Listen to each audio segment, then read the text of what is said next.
I love going game hunting, and while I was living on the mainland, it was something that I did, if not every week, then at least every other week. I would make a trip to my local GameStop and dig through the 10 to 20 krona Xbox 360 games in the quest to find some weird things that would get me through a boring weekend.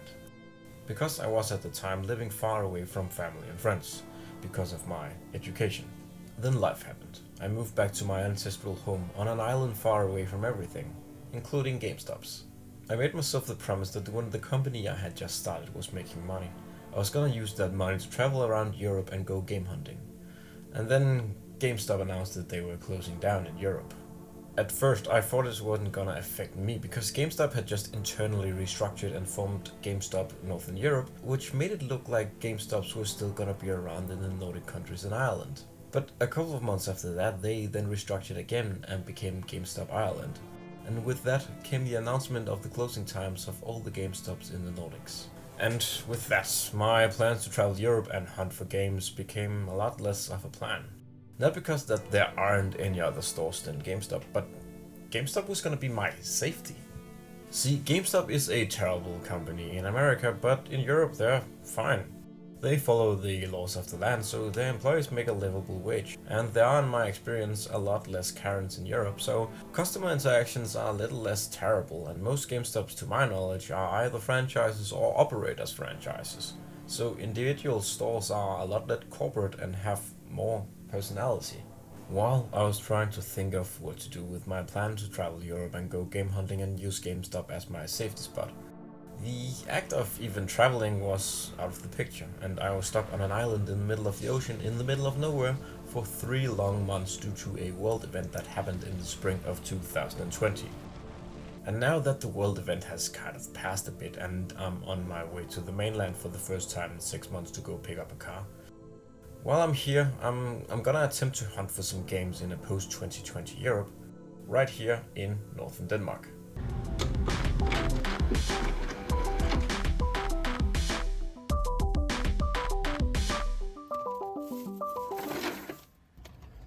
So I took the ferry and then the dealer picked me up at the pier and we raced off to pick up my new ride, an Audi Q2.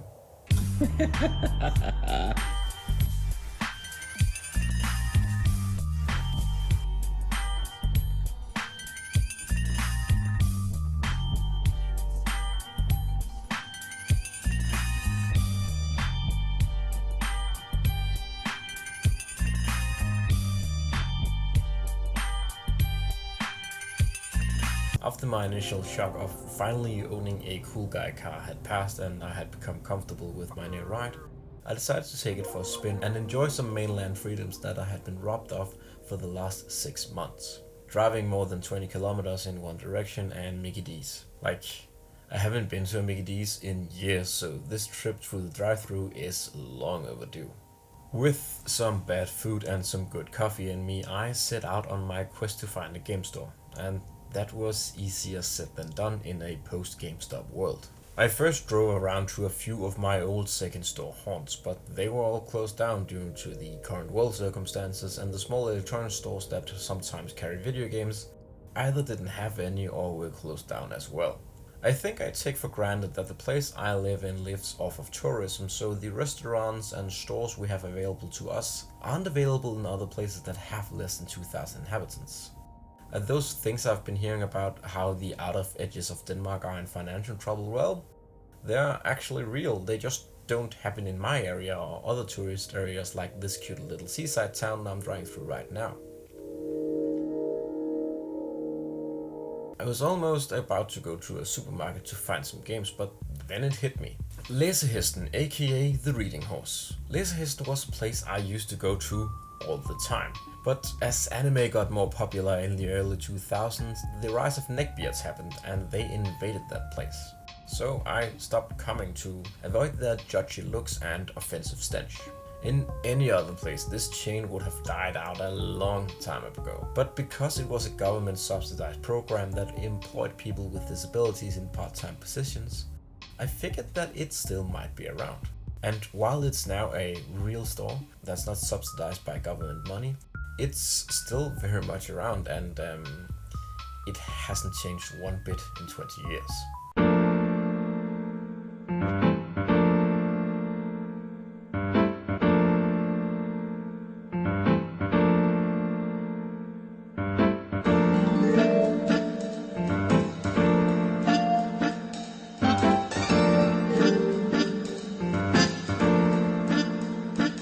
boxed PC games, Nintendo 64, everything. They have everything. This stuff is a lot more common in other countries because retro stores are more of a thing, but I have not seen any of this stuff on a store shelf since it was new, so this is a trip to another world. Stores like this, they don't exist anymore around here. Well, except this one.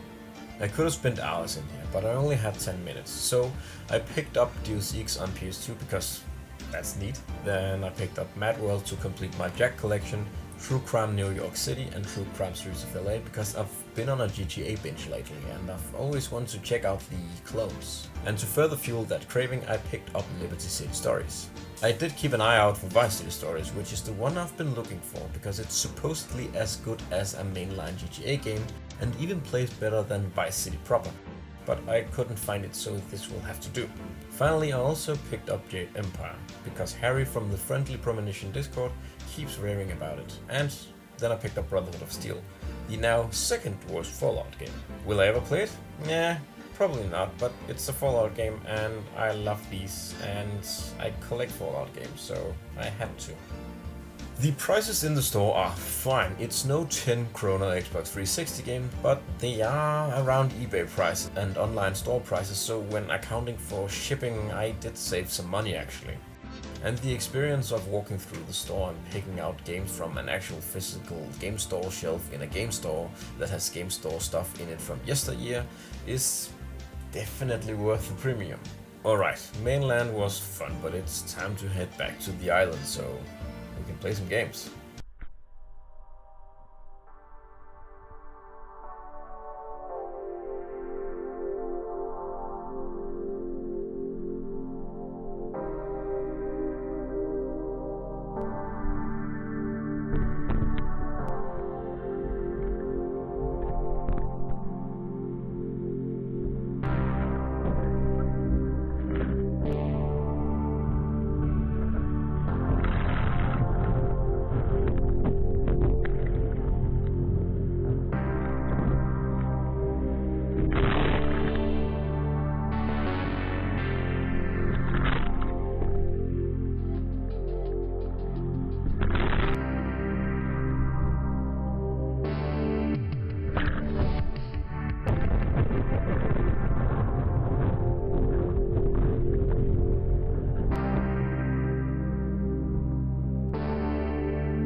Alright, so I won't be playing two of the games I picked up. The first is Mad World. I got something planned for Mad World and Anarchy Reigns, and I also don't feel like breaking out the Wii and calibrating it. Mad World is bloody awesome and you should play it. You shouldn't need me to tell you that. It's an extremely underrated title and it should have been a defining moment for video games as art. But unfortunately it was locked away on the Grandma console along with literally hundreds of other also great titles that didn't get their time in the spotlight either. The console and its primary user base combined with Nintendo's release schedule just made any non-Mario game on the platform completely unviable. Like, you know how Nintendo spaces out their releases now with one a month or every other month, and how that has allowed indie games and third-party games to actually climb the sales chart on the Switch? Yeah, that is due to how poorly they handled third-party relations on the Wii, and as a result were staffed for third-party support on the Wii U, and lost a ton of money and had to restructure their business. Yeah. And bring Mad World to the Switch, please. It's...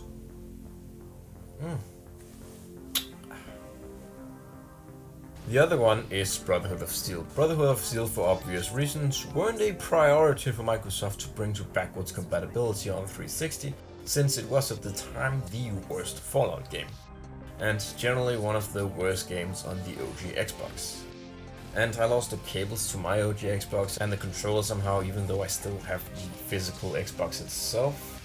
So I don't even have a way of currently playing it at the moment. A game that did get the backwards compatible treatment on both 360 and Xbox One, and a game that I picked up on my trip, is Jade Empire. And Jade Empire is amazing. Jade Empire stars a character of your making who can either be a hot Hong Kong Fu man with a shirt, a hot Hong Kong Fu man without a shirt, or a hot Hong Kong Fu woman in various stages of undress, or a hot Hong Kong Fu woman fully dressed. The game opens up as you, the player character, are about to complete your final trials and become a fully-fledged monk warrior thing. But your graduation is postponed when a band of bandits invade your home/town. Conveniently, they invade just as you're about to pick up a legendary weapon that you were destined to wield. And you then use that weapon and a party of characters, and of course your sick-ass Jackie Chan moves, to repel the invaders, fight some dudes in your ship, fight some ghost dudes in your ship, and chase whoever was on the ship across the titular Jade Empire in a big-ass fantasy epic. It's a refreshing setting that takes us to the magical realm of fake China. And while fake China isn't a new setting by any means, it is for a Western-style action RPG. I really like that mix of the aesthetic of this Hong Kong Fu universe paired with BioWare's millennial gameplay trappings. Their design during this era was incredibly easy to pick up, but it kept you invested during the entire game because there was a lot of nuance to the combat and a lot to learn. Something that the later games unfortunately haven't been able to recreate. Anyways, that's Jade Empire, a really good pickup. If you have any Xbox system or Windows PC, you can play it because it's on backwards compatible. And I believe that it supports up to a 4K resolution, and that is as close as we're gonna get to a remaster anytime soon, because that's just not a thing BioWare does, unfortunately. Speaking of remasters, Deus Ex actually got fan remastered graphics, and if you haven't played it, which you definitely should, you definitely shouldn't play this version because it's such a quintessential PC experience, and the PC version has been improved so much over the years. Or maybe not. Deus Ex on the PlayStation 2 is actually incredibly competent, and aside from the squishiness of the PS2 graphics, it's actually pretty close visually to its PC counterpart, and that's not accounting for how the game would have looked on most PCs back in the day, which would be nowhere close to how good this looks. I think that is what people, including myself, forget about these ports. They were often not just the only way for people to play these games because computers age so fast. They were often the best way to play these games. Because how this looks on the screen and runs at 30 FPS, that's not how 80% of players would be experiencing it on their PCs back in the day. Including myself, I had a Pentium 4 which was an absolute beast back then, and I still had trouble with this game. It would look fine and all of that, but it would randomly crash just like all PC RPGs would. And I thought saving was cheating back then, so the PS2 version might actually have been the better option for me. I probably would have played it all the way through instead of just the first 2 levels over and over again, because I would forget to save and it would crash. And well, this doesn't. It looks pretty good for 2002 and the frame rate is alright actually. It's basically just Deus Ex that you play with a PS2 controller. And it's an enjoyable experience. You are JC Denson and you can sneak, fail at prodding guards, fail at firing sleep darts on them, and fail at the mission by not investing any points into combat skills and being terrible at stealth. And finding yourself sneaking around the dark with a crowbar trying to get a drop on terrorists and failing every time in the first level, but that's not the fault of the port, that's just me being terrible at Deus Ex. Even though I love the games, I always wanna try and not be a stealth kill man. I wanna do all the hacking and all the social stealth, non-lethal stuff, and I just can't. And I gotta die a couple of times before I get a grip and spec into the right killing things, but it's weird. The port I mean. It feels really good to play. The controller works fine with just a couple of things requiring multiple button prompts. But it feels really good to control. It feels like playing Deus Ex. And if you're not a PC gamer, which I think a lot of my viewers are, this is not a bad way to experience the series' first installment, a series that will become a console-focused one starting with the next installment. And for my final 3 picks, which are all games that share a bond. See, I really don't like the GTA series and GTA clones or sandbox games as they are known now. Or at least I thought I didn't until when I recently played GTA San Andreas and loved every second of it. See, it turns out that I don't like miserable games written by old miserable men. So it's not that I don't like the GTA games and the genre they are part of, it's just that I don't like GTA 4 starring a sad immigrant who finds out that life in America is worse than where he came from. Or Mafia 2 starring the sad son of a sad immigrant who finds out that the war on the streets is more brutal than the war he left behind in Europe. Or GTA 4's expansion starring a sad biker who sees his entire biker club gets sad and torn apart. Or the one with the sad bouncer who, no, actually that one's pretty cool. But I think you get where I'm getting at. These games have become so fucking depressing. And not in a meaningful way, but in that forced way where sad things happen because the story needs it to be sad and the player needs to feel things, so the player just feels annoyed. Red Dead Redemption gets old fast, Red Dead Redemption 2 gets old even faster, and GTA 5 and all the other fucking games that try to emulate that feeling get pretty fucking old pretty fucking fast. But older GTA clones, there's something about them. The player character moves so fast, the action is fluent and fast, and the plot is fun and full of kooky characters and stereotypes that border on racist, but at least they're fun, unlike today where we get stereotypes that are just racist and not fun. Anyways, I have since replaying GTA San Andreas started to pick up a few of those games, like Driver San Francisco, the Just Cause games, and Total Overdose. And added to my collection on this run are the two True Crime games, True Crime Streets of LA and True Crime New York City. I have always wanted these games. I remember seeing them when they were new, and like a lot of games, I never got them for some reason.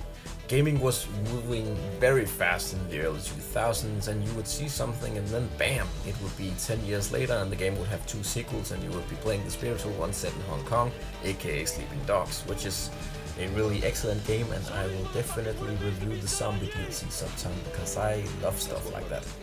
But how are the originals? Well, let's have a look at Streets of LA.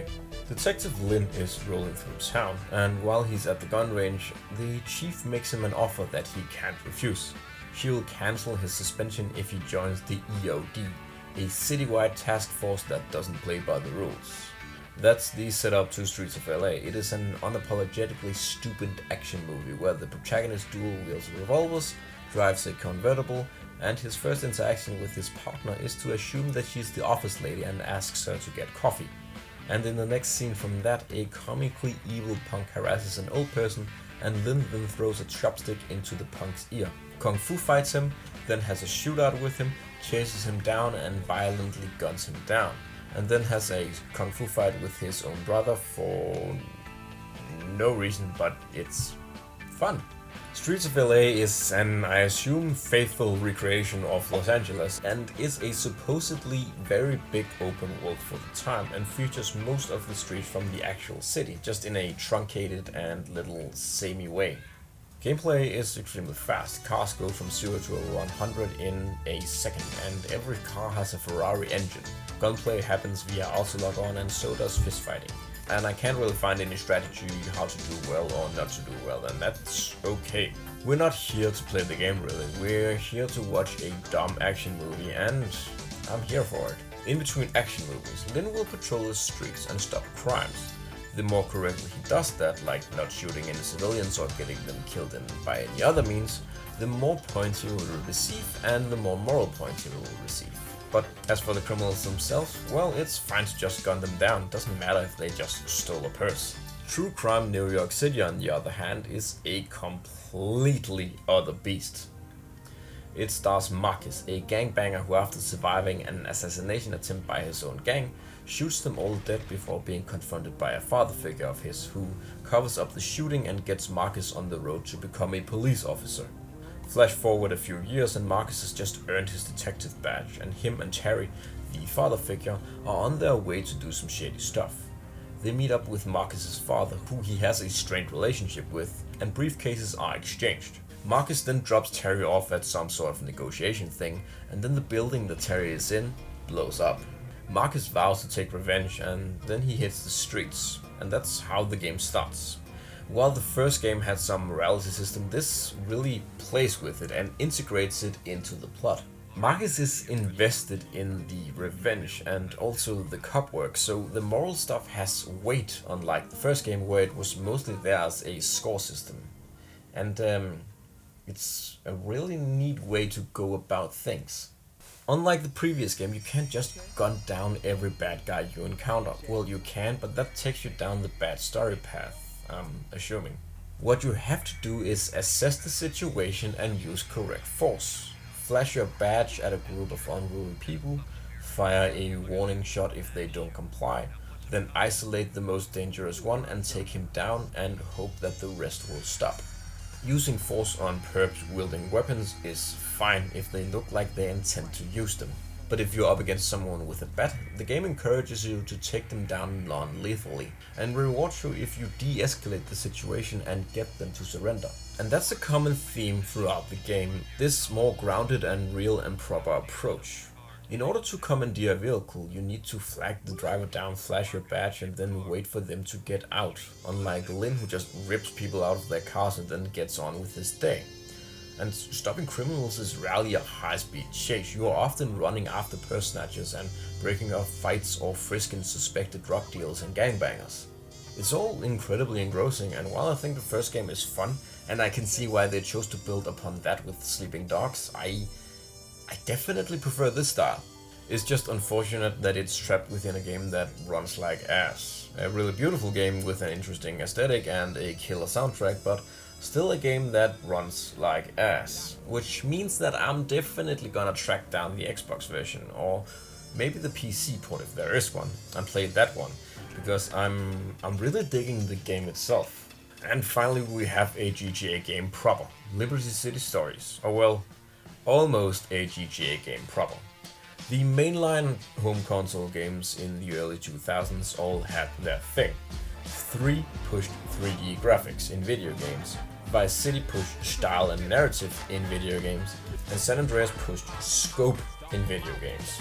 The PSP games did push what the PSP could do, but judging them alongside the main ones, and they fall a bit short, especially Liberty City Stories, which was the first attempt at a PSP GTA game, and it really shows. It honestly feels like playing an early beta build of GTA 3 proper. Like for real, the game just dumps you into the story, like resuming a save game for a GTA game that your friend played half of. I initially actually thought I skipped the intro somehow, since the intro for all the games often play before you press start, and if you press start before it plays, you don't get to see it. But after going back and checking, I can conclude that I did not skip anything. The intro is indeed a long credit sequence that leads into a short scene in the back of a car getting driven to a place, and then the dude you play as gets dropped off at a place and then told he's the other guy's bitch now. I assume he's being picked up from being released from prison, but it's not made clear. We are this guy and we work for that other guy now, and we have to do that by doing the usual stuff we do in GTA games. Meaningless busy work designed to teach the player the mechanics while disguised as narratively important to fool them into thinking that it is. But it isn't. It's actually not explained that Mafia Man runs an operation at the docks. It's actually said that that's his home. And it's not explained via the in-game dialogue that the city is in crisis because of a union dispute thing. And that's why the player needs to get workers safely to and from construction sites and fight off rival gangs. Like, it's not mentioned at any point. I only found out about it because the radio station I was tuned into happened to mention it after I picked up some random dude and drove him to some random place. I'm sure that this was a fine PSP game back in its day, but as a PS2 game that has to stand shoulder to shoulder with its brothers and sisters, it's not. It's ugly to look at, it runs not good, the story sucks, and the controls weren't updated to be like the mainline console games, so the triggers don't work for vehicles to accelerate and reverse, and they can't be changed.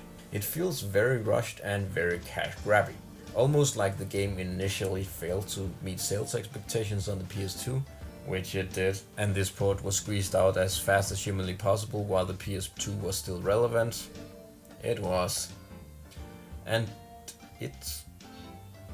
didn't have to be. They could have taken their time with it and released it when it was done, and it would have done better. And the screenshots on the back, they tell another story. They show a much crispier and cleaner game, and I would have very much liked to play that one instead of this one. Don't play this one. Play literally anything else that I picked up today. It's all good in some form or another. Even Brotherhood of Steel, because at least they tried. This shit sure shit didn't fucking try, and they even admitted with the shots on the back cover, which show this totally other game that was probably an earlier build of this game, like a vertical slice of gameplay. Don't fucking play this game. It's offensively mediocre. Alright, so that was a bit of an avant-garde half vlog about getting a new car, experiencing society after being isolated on an island in the middle of the ocean for 6 months, and a bit of a pickups video game hunting video. And I hope you liked it, because I liked making it. And I'll definitely be going back to the mainland to hunt for some games. And I'm actually already planning a trip to go to the other Lesehesten, which is 60 kilometers further down in the country. And I think that's gonna be great. But until next time, play Deus Ex on PS2, it's pretty fucking good. Bye bye.